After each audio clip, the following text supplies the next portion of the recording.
Lahat tayong mga taong isinilang sa mundong ibabaw ay mayroong kalayaan at binigyan ng sariling pag-iisip para bigyan natin ng panahon ang mabuhay sa mundong ibabaw ng may pag-asa at pagmamahal sa isa't isa.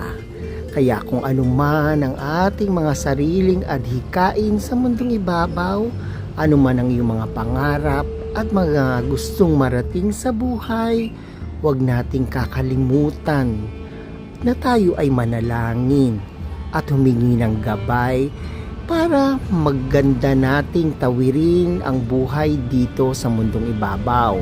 At kahit anuman ang iyong mga naisin, huwag nating kakalimutang piliin maging mabuting tao at piliin ang kabutihan. God bless!